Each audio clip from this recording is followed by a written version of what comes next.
Dans une forêt au bord d'un lac calme et plein d'herbes bien grasses, vivait un élan nommé Roland, et qui était vraiment très gourmand. Roland était un grand élan, un grand et gros élan, qui avait le ventre bien rond et la peau du ventre bien tendue. À la différence des autres élans, qui mangent des écorces et l'herbe de l'étang, Roland lui faisait le difficile lorsqu'il s'agissait de se nourrir. Son problème d'alimentation avait commencé à la cantine de l'école, lorsqu'il salivait devant le repas de ses petits camarades. Les canards mangeaient des algues vertes, les écureuils cassaient des noisettes, alors que l'âne, lui, mangeait des chardons et de l'aubépine.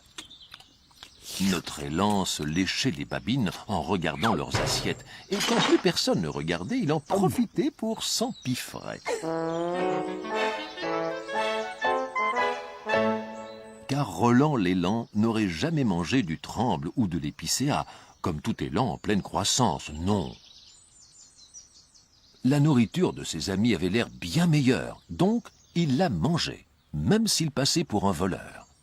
« Sa bouche est si grande, disaient les canards, que lorsqu'il se baisse, il dévore toute notre herbe avec l'appétit d'un élan affamé. » Les animaux se rassemblèrent et tinrent une réunion extraordinaire pour discuter de ce pauvre Roland et de ses grosses fringales.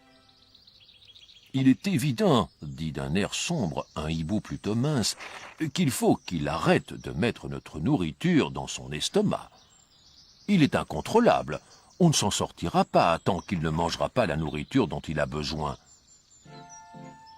Et si nous donnions à Roland une liste de tous les aliments qu'il devrait manger pour rester en bonne santé? « Tu ne dois manger que ces choses-là, dirent-ils à l'élan. C'est important. » Roland leur dit merci, et sur ce, il dévora la liste.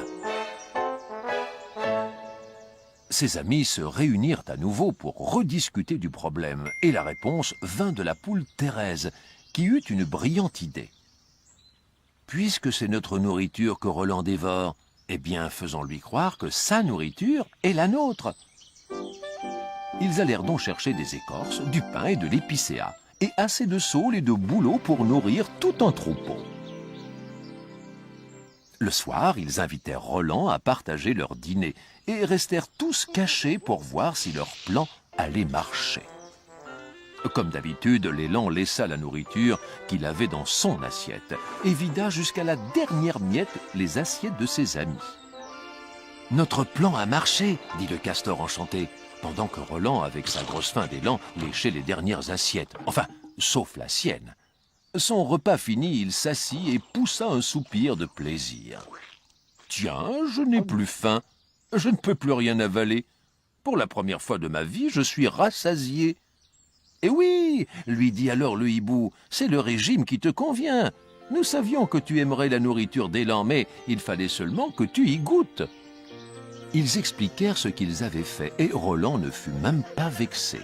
Enfin, notre élan avait mangé ce que la nature lui avait réservé. Car ce qui est bon pour les poules, les canards ou les hiboux n'est pas forcément fait pour un élan affamé. Maintenant, Roland vide toujours son assiette, et ce, jusqu'à la dernière miette. Il n'y a plus de soucis, et le hibou a regrossi.